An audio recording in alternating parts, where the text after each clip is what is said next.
Well, hello everybody. Warm welcome to Revive. It's wonderful to be back. We're back here in the new house at Revive after a year being away. And it's wonderful to see Elise in the team, how they've worked so hard over this past year to see how Revive's work has grown.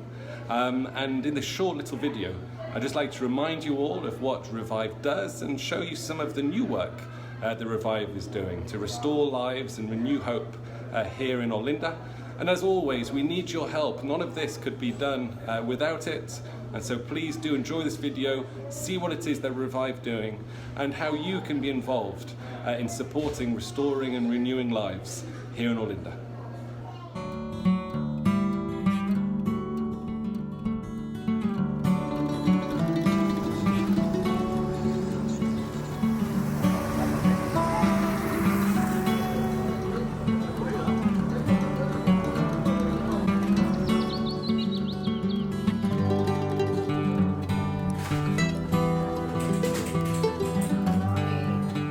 I'm Elise. I'm now one of the directors of Reaviva. Reaviva, it's an NGO, it's a shelter, a safe place for girls. The girls come to Reaviva because they could have suffered some kind of abuse at home. That could be sexual abuse, emotional abuse, or violent abuse. And once they come to the house, we have to provide them everything they need to have emotional, safe environment, and they can have some hope for the future. They can change their lives by the work we do here with them daily.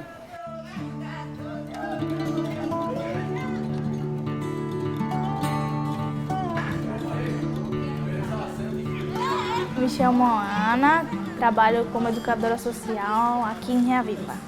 Quando eu cheguei aqui em Reaviva, eu tinha 12 anos.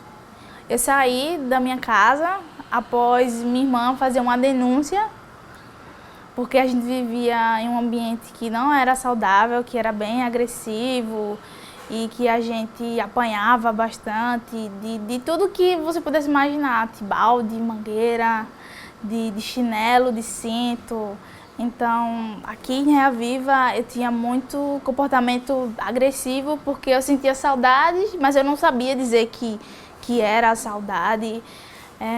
Eu não sabia pedir desculpa, eu não sabia o que era um abraço ou reconhecer que eu estava errada, porque eu não aprendi. A minha psicóloga, ela fez uma pergunta que eu achei muito importante, que eu nunca esqueci. Ela me perguntou do que eu precisava para melhorar. E eu olhei para ela e falei um monte de nome, de um monte de pessoas, e ela falou assim: Ana, você precisa de si mesma para melhorar. Eu tive uma discussão com o tio Andy, que é um dos fundadores de Reaviva, e nessa discussão eu olhei fundo no olho dele e falei assim: um dia eu quero ser exemplo bom aqui em Reaviva. Eu quero ser espelho de coisas boas para as meninas que vão chegar futuramente. E desde esse dia eu comecei a mudar meus hábitos, a pedir desculpa, a reparar meus erros, a ouvir, a prestar atenção nas coisas e ter uma percepção que a gente pode viver num ambiente saudável, mesmo que na nossa infância não tenha sido algo bom. A gente pode fazer diferente.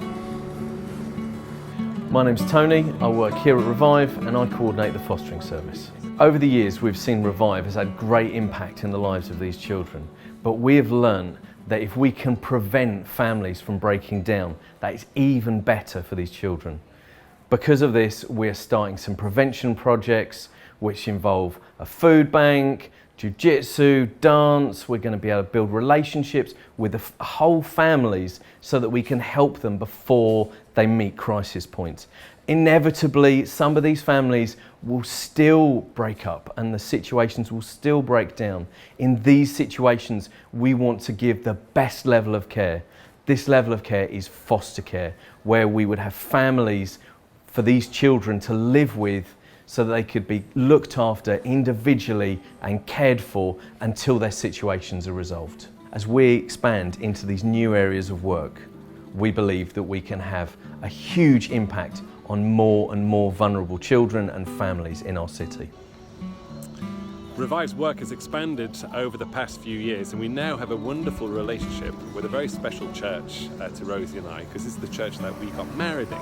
And this is Living Waters Church, and we partner with them to empower the local church to do lots of things in their community, to do community outreach, community development, to take the love of God and show it in a very practical way to the people who live around this area. And the work that we do together happens just over the street in some of the buildings that the church has. So let's go over there and see what's happening. Hey! For those of you who haven't met us before, I'm Stu. And I'm Rosie. Alongside working with the children in the safe houses, we're part of Revive's prevention team in the community of Aguazinha. And a lot of our time since getting back to Brazil last year has been working to get a community market up and running, where we provide surplus food from supermarkets to the families that need it. Our focus is on families with children that live in a high state of food insecurity and are unable to work, so they're receiving the basic government benefit, but that's still a real struggle to live on each month. When we first met the families, everything in us wanted to give the food out for free, but we do have an entry fee of 5 reais, which is about 80p, which they receive a substantial amount of food, largely fruit and veg, but dry goods too. And that price covers the cost of the snacks, the transport for the food. It's also an amount that they can budget for each week, which is an important life skill and helps retain a sense of dignity that they're providing for their family, and we believe that's a better approach than receiving a free handout. The market also provides a community for these families, where deeper relationships can be formed and a place where they feel understood. We signpost to further practical support, and we invite them to develop spiritually through involvement with the local church. Eu ainda tenho fé que futuramente eu posso ajudar a Reviva de várias formas.